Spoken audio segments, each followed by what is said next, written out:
so Alia ভাটৰ ইয়াৰ জন্ম হৈছিল আপোনাৰ এইটো 15 মাৰ্চ 1993 মানে 1993 চনত ঠিক আছে so what's up guys and welcome back to another video' so Alia ভাটৰ বিষয়ে কিছু কথা মানে আপোনাৰ কেতিয়া জন্ম হৈছিল so everything we will discuss in this video' মানে সকলোবোৰ মানে এইখনত আছে এইখনতে মই লিখি থৈছোঁ গোটেই আৰু চব দেখাই আছোঁ ইয়াতে এণ্ড যিহেতু আলিয়া ভাট আমাৰ অসমৰ বুলি নহয় অসমতো সকলোৱে চিনি পায় অসম বুলি নহয় আমাৰ বলীউড জগতৰ মানে এজন জনপ্ৰিয় মানে অভিনেত্ৰী মানে কি এক্টৰনি তো যিয়ে নহওক তাৰ বিষয়ে কিছু কথা মানে তাৰ জন্ম কেতিয়া হৈছিল তাৰ মানে জন্ম হৈছিল ইয়াতে লিখি থৈছোঁ মই ইয়াতে তো তাতে মানে ইয়াতে আছে তো চাই লওক যদি চিনি পায় এইখিনি মোৰে hand writing by the way guys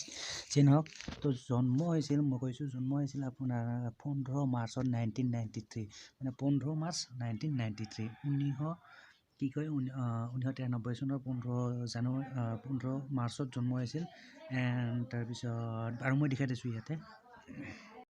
তো আলিয়া ভাট ময়ে লিখিছোঁ এইখিনি যিয়ে নহওক বাৰু এইটো 15 মাৰ্চত জন্ম হৈছিল 15 মাৰ্চ 1993 মুম্বাই জন্ম হৈছিল মুম্বাই দেশত মানে মুম্বাই দেশ নহয় এখন মুম্বাই চহৰ যিয়ে নহওক আমাৰ ইণ্ডিয়াৰে তাৰপিছত আছে স্পৰ্টছমেনে হ'ল আপোনাৰ স্পৰ্টছমেনে হ'ল আপোনাৰ ৰণবীৰ কাপুৰ এইটো চিনি নাপাব চাগে মই তথাপি লিখি লৈছোঁ তো তাৰ মানে স্পৰ্টছমেনে আপুনি কি হাজবেণ্ড বুলি ক'ব পাৰি যিয়ে নহওক তো হ'ল আপোনাৰ ৰণবীৰ কাপুৰে আছে মই নেটত চাই লৈছিলোঁ তাৰপিছত আপোনাৰ পেৰেণ্টছ হ'ল মানে মাক আৰু দেউতাক মাকৰ নাম হ'ল দেউতাকৰ নাম হ'ল মহেশ ভট এণ্ড আপোনাৰ মাকৰ নাম আছিলে আপোনাৰ এইটো লিখি থৈছিলোঁ সোণী ৰাজদান ঠিক আছে সোণী ৰাজদান মাকৰ নাম আৰু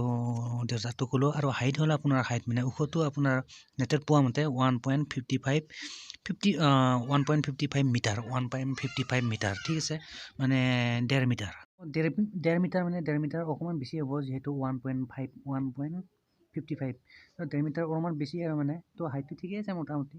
চ' এইখিনি আছিল আপোনাৰ মানে এইখিনি আলিয়া ভাটৰ আপোনাৰ বেছিক ডিটেইলছ এইখিনি আপোনাৰ জন্ম হ'ল আপোনাৰ 15 মাৰ্চ 1993 মুম্বাইত জন্ম হৈছিলে তাই ঠিক আছে মুম্বাইত জন্ম হৈছিলে 1993 এতিয়া বৰ্তমান 30 বছৰ হ'ব চাগে এতিয়া বৰ্তমান প্ৰেজেণ্টলি 15 মাৰ্চত হৈছিল আৰু ঠিক আছে এইখিনি গোটেই গ'লোঁ এইটো ৰণবীৰ কাপুৰ এইবিলাক স্প'জ হয় পেৰেণ্টছ আছিলে মহেশ ভাট সোণী ৰাজদান আছিলে মাকৰ নাম তাৰপিছত আৰু হাইট হ'ল আপোনাৰ হাইটটো আছিলে ওখটো আপোনাৰ 1.55 মিটাৰ চ' এইখিনি আছে আপোনাৰ একদম বেছিক ডিটেইলছ আৰু তাৰ বহুত চিনেমা আহিছে কিবা এখন আহিছিলে চিনেমা কিবা তো পাহৰি গ'লোঁ তো নেটত চাই ল'লে পাই যাব কোনো কথা নাই এইবিলাকৰ পাই যাব এইখিনি মই যিখিনি মানে ইয়াতে লিখিছোঁ চ' এইখিনিও মই নেটৰ পৰাই গুগল চাৰ্চ কৰি লৈছোঁ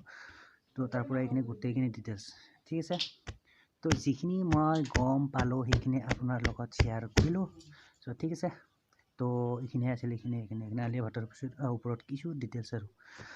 তো ঠিক আছে তো মিলতে হে গাইছ এই ভিডিঅ'টো ইয়াতে সমাপ্ত কৰিছোঁ মানে তো মিলতে হে নেক্সট ভিডিঅ'ৰ পৰা till time bye and see you চুন